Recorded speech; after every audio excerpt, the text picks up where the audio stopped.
আসসালামু আলাইকুম। সংবাদে আপনাদের সবাইকে স্বাগতম জানাচ্ছি আমি নুসরাত। শুরুতেই সংবাদ শিরোনাম। বাংলাদেশের সর্বশেষ গুরুত্বপূর্ণ আপডেট সংবাদে আপনাকে স্বাগত। শুরুতেই সংবাদ শিরোনাম, পরে বিস্তারিত।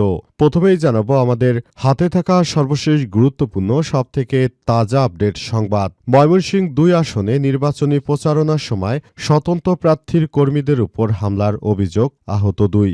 আসন্ন ত্রয়োদশ জাতীয় সংসদ নির্বাচনে ময়মনসিংহ ২ আসনে স্বতন্ত্র প্রার্থী শাহ শহীদ সারোয়ারের কর্মীদের উপর নির্বাচনী প্রচারণার সময় হামলা করেছে বিএনপি বলে অভিযোগ উঠেছে। হামলায় ২ কর্মী আহত হয়েছে বলে বিকাল ৫টার দিকে এই ঘটনা ঘটে। এরপর জানাবো ভোলায় হাতপাখা নারী কর্মীদের উপর জামাতের কর্মীদের ব্যাপক হামলা।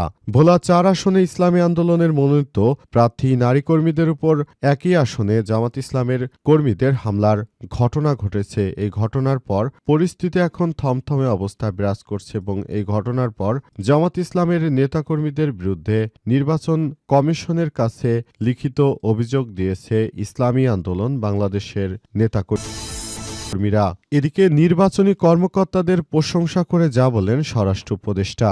নির্বাচনের সঙ্গে জড়িত কর্মকর্তাদের প্রশংসা করেছেন স্বরাষ্ট্র উপদেষ্টা লেফটেন্যান্ট জেনারেল জাহাঙ্গীর আলম চৌধুরী। তিনি বলেন, কোনো ফ্যাসিস্টদের দোসর কেউ নেই, সবাই ভালো কাজ করছে, সবাইকে ধন্যবাদ। আপনারা যথাযথ নির্বাচন করার জন্য আপনাদের জায়গা থেকে সবাই ভালো কাজ করছেন এবং যথাযথ সময়ে সুন্দর নির্বাচন অনুষ্ঠিত হবে বলে প্রত্যাশা ব্যক্ত করেছেন স্বরাষ্ট্র উপদেষ্টা লেফটেন্যান্ট জেনারেল জাহাঙ্গীর আলম চৌধুরী।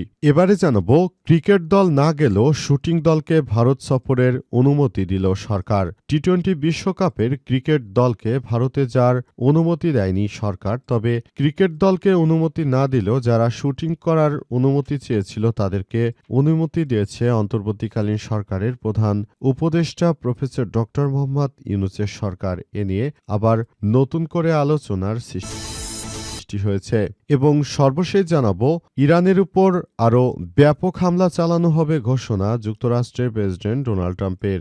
গতবারের চেয়ে ইরানের উপর আরও বেশি হামলা চালানো হবে এমন কথাই জানিয়েছেন যুক্তরাষ্ট্রের প্রেসিডেন্ট ডোনাল্ড ট্রাম্প। মধ্যপ্রাচ্যে যুক্তরাষ্ট্রের ওয়াটার ক্যারিয়ার নিয়ে যাওয়া হয়েছে, সেখানে আসলে আবারও বড় ধরনের যুদ্ধ বেঁধে যেতে পারে এমন আশঙ্কার সৃষ্টি হয়েছে। প্রিয় দর্শক, এতক্ষণ শুনছিলেন সংবাদ শিরোনাম, এবারে বিস্তারিত। তবে তার আগে বন্ধুরা অনুরোধ থাকবে এই সংবাদটিতে একটি লাইক দিন।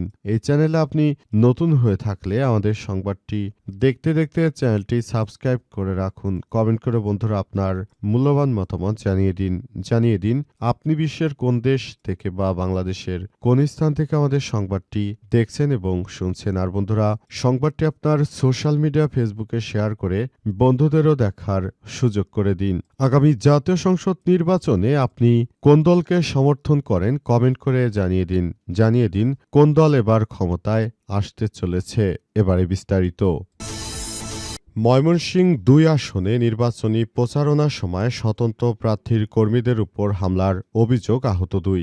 আসন্ন ত্রয়োদশ জাতীয় সংসদ নির্বাচনে ময়মনসিংহ ২ আসনে স্বতন্ত্র প্রার্থী শাহ শহীদ সারোয়ারের কর্মীদের উপর নির্বাচনী প্রচারণা চালানোর সময় হামলা করা হয়েছে বলে বিএনপির পক্ষ থেকে জানানো হয়েছে। হামলায় ২ কর্মী আহত হয়েছে। বিকাল ৫টার দিকে এই ঘটনা ঘটে। মূলত বিএনপির সন্ত্রাসীরা এমন হামলা চালিয়েছে। প্রত্যক্ষদর্শীরা জানিয়েছে দিন বিকাল ৫টার দিকে ময়মনসিংহের তারাকান্দা উপজেলার বিসকা বাজারে স্বতন্ত্র প্রার্থী শাহ শহীদ সারোয়ার কর্মীরা ঘোড়া প্রতীকে নির্বাচন প্রচারণা চালাচ্ছিল। এর সময় ধানের শীষ প্রতীকের একজন কর্মী বাধা প্রদান করে। এ সময় ২ গ্রুপের ধস্তাধস্তি শুরু হলে এক পর্যায়ে ইয়াসিন নামের এক ব্যক্তি দেশীয় অস্ত্রশস্ত্র নিয়ে ঘোড়া প্রতীকের সমর্থকদের উপর হামলা চালায়। এতে রুবেল ও রশিদ নামের ২ কর্মী আহত হয়েছে। স্থানীয়রা জানিয়েছে এই ঘটনায় ধানের শীষ প্রতীকের কর্মীরা এমন ন্যাক্কারজনক ঘটনা ঘটিয়েছে বলে জানা গেছে। এলাকায় এই ঘটনা ঘটার পর থেকে পরিস্থিতি থমথমে অবস্থা বিরাজ করছে। বিএনপির সন্ত্রাসীদের হামলায় এলাকার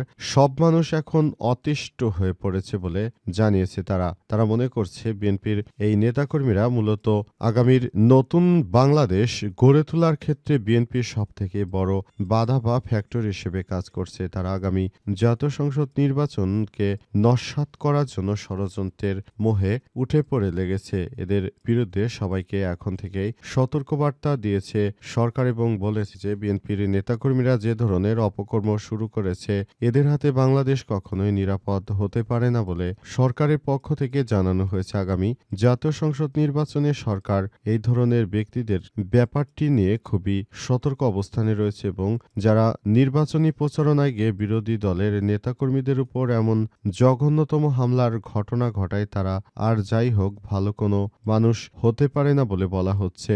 ভালো মানুষ কখনোই এই ধরনের অনাকাঙ্ক্ষিত ঘটনা ঘটাতে পারে না। যেটা বিএনপি করছে সেটা অনাকাঙ্ক্ষিত এবং এই ধরনের ঘটনা দেশের জন্য খুবই লজ্জাজনক একটি ব্যাপার বলে মনে করা হয়।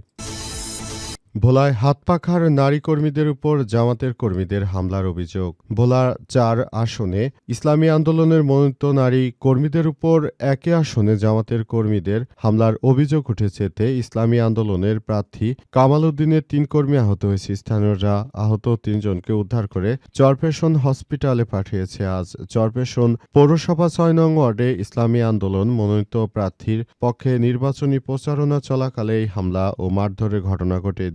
এ ঘটনায় ইসলামী আন্দোলনের পক্ষ থেকে উপজেলা নির্বাহী কর্মকর্তা ও সহকারী রিটার্নিং কর্মকর্তা বরাবর একটি অভিযোগ দেওয়া হয়েছে। স্থানীয় জানায় ভোলা ৪ আসনে ইসলামী আন্দোলন মনোনীত হাতপাখার প্রতীকের প্রার্থী কামাল উদ্দিনের মেয়ে মারিয়া কামাল ও তার ২ ভাইসহ কয়েকজন নারী কর্মীদের নিয়ে পৌরসভা ৬ নং ওয়ার্ডে সকাল ৯টার দিকে তার বাবার পক্ষে নির্বাচনী প্রচারণা চালায়। সময় জামাত ইসলামীর প্রার্থী মোস্তফা কামালের কর্মী সোহেল আলাউদ্দিন তাদের নির্বাচনী প্রচারণায় বাধা দেয়। এ নিয়ে উভয় পক্ষের মধ্যে বাকবিতণ্ডা হয়। পরে সোহেল ও আলাউদ্দিন দলবদ্ধ হয়ে হাতপাখার কর্মীদের উপর হামলা চালায় এবং এ ঘটনার পরই পরিস্থিতি এখন থমথমে অবস্থা বিরাজ করছে চট্টগ্রামে সাধারণ জনতারা এখন অনেক বেশি আতঙ্কের মধ্যে রয়েছে। পুরো ২ দলের নির্বাচনী এই ঝামেলা সামনে আসার পর সবাই এখন অনেক বেশি সমস্যার ভিতরে রয়েছে বলে জানিয়েছে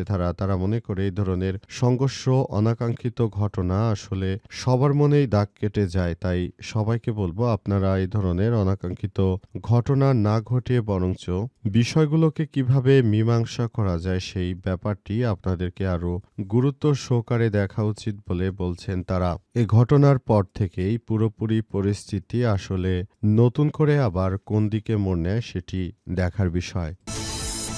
নির্বাচনী কর্মকর্তাদের প্রশংসা করে যা বলেন স্বরাষ্ট্র উপদেষ্টা। নির্বাচনের সঙ্গে জড়িত কর্মকর্তাদের প্রসঙ্গে স্বরাষ্ট্র মন্ত্রণালয়ের উপদেষ্টা জাহাঙ্গীর আলম চৌধুরী বলেছেন, আওয়ামী লীগের দোসর বলতে কিছু নেই, সবাই খুব ভালো অফিসার, সৎ অফিসার, তারা নির্বাচনের জন্য সম্পূর্ণ প্রস্তুত। আগামী জাতীয় সংসদ নির্বাচনে তারা দেশটাকে সুন্দরভাবে গড়ে তুলতে চায়, সেজন্য সে অনুযায়ী তারা কাজ করছে। তাদেরকে আমরা অ্যাপ্রিসিয়েট করছি। আপনারা ভালোভাবে কাজ করুন, দেশের মানুষের কল্যাণে আপনাদেরকে কাজ করতে হবে। দীর্ঘ সময় পর নির্বাচনের যে সময় পেয়েছেন, এজন্য আপনাদেরকে যে গুরুদায়িত্ব দেওয়া হয়েছে সেটি বাংলাদেশের মানুষের জন্য আপনারা খুব ভালো কিছু করবেন, এমন প্রত্যাশার কথাই ব্যক্ত করেছেন স্বরাষ্ট্র উপদেষ্টা লেফটেন্যান্ট জেনারেল জাহাঙ্গীর আলম চৌধুরী এবং তিনি বিষয়টি নিয়ে খুবই গুরুত্বের সঙ্গে কথাবার্তা বলছেন। স্বরাষ্ট্র উপদেষ্টা লেফটেন্যান্ট জেনারেল জাহাঙ্গীর আলম চৌধুরী আরও মনে করেন যে এবারের জাতীয় সংসদ নির্বাচনে সবাইকে একটি সুন্দর বাংলাদেশ গড়ে তুলতে হবে এবং এই বাংলাদেশটা হবে আগামীর সুন্দর বাংলাদেশ। এই বাংলাদেশে কোনো রাহাজানি সন্ত্রাসীদের জায়গা হবে না এবং আগামী জাতীয় সংসদ নির্বাচনের পর বাংলাদেশ একটি সুন্দর অবস্থানে যাবে, একটি সুন্দর নতুন বাংলাদেশ গড়ে তুলবে, এমন প্রত্যাশার কথা জানিয়েছেন স্বরাষ্ট্র উপদেষ্টা লেফটেন্যান্ট জেনারেল জাহাঙ্গীর আলম চৌধুরী। তিনি মনে করেন নির্বাচনটা হবে ইতিহাসের সবথেকে ভালো সুষ্ঠু মানের একটি নির্বাচন এবং এই নির্বাচনের মধ্য দিয়ে পুরো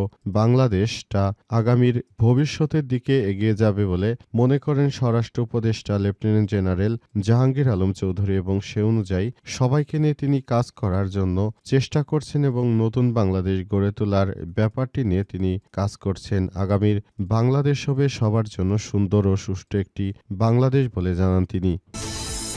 ক্রিকেট দল না গেলেও শুটিং দলকে ভারতে সফরের অনুমতি দিল সরকার। নিরাপত্তার শঙ্কার কারণে ভারতে অনুষ্ঠিত টি-20 বিশ্বকাপ ক্রিকেট দল না গেলেও এবার বাংলাদেশের যারা শুটিং করবে ভারতে যাবে তাদেরকে অনুমতি দিয়েছে সরকার। আজ সরকারের পক্ষ থেকে বিষয়টি নিশ্চিত করা হয়েছে। সেখানে বলা হয়েছে আগামীর নতুন বাংলাদেশ গড়ে তুলতে হবে, সবাইকে একসঙ্গে কাজ করতে হবে। নতুন বাংলাদেশ গড়ে তোলার মধ্য দিয়ে আমরা সবাই মিলে একটি সুন্দর বাংলাদেশ প্রতিষ্ঠিত করতে চাই বলে জানিয়েছে অন্তর্বর্তীকালীন সরকারের প্রধান উপদেষ্টা প্রফেসর ডক্টর মোহাম্মদ ইউনূস, এবং সে অনুযায়ী নতুন বাংলাদেশ গড়ে তোলার চেষ্টা করা হচ্ছে। বিশেষ করে ভারতের পক্ষ থেকে প্রথমে মুস্তাফিজুর রহমানকে বাদ দেওয়ার কথাটি সামনে আনার পরই বাংলাদেশের কর্মকর্তারা মনে করে এবার জাতীয় সংসদ নির্বাচনটা হয়তো এই ক্রিকেট খেলার জন্য প্রভাব পড়তে পারে, কিন্তু শেষ পর্যন্ত ভারতে না যাওয়ারই সিদ্ধান্ত নিয়েছে বাংলাদেশ, এবং এখন পর্যন্ত বাংলাদেশ ভারতে যাবে না বলে নিশ্চয়তা দেওয়া হয়েছে, এবং টি-20 বিশ্বকাপ থেকে বাংলাদেশ খেলবে না বলে সরাসরি জানিয়ে দিয়েছে। কিন্তু এখন শুটিং দলকে ভারতে যাওয়ার ব্যাপারে অনুমতি দেওয়ার পরই নতুন করে আবার সবাই বলাবলি করছে, তাহলে এদের বেলায় কেন যেতে দেয়া হচ্ছে সেটি সরকারের অবশ্যই এই ব্যাপারটি নিয়ে সরকারের সঠিক সিদ্ধান্ত জানানো উচিত।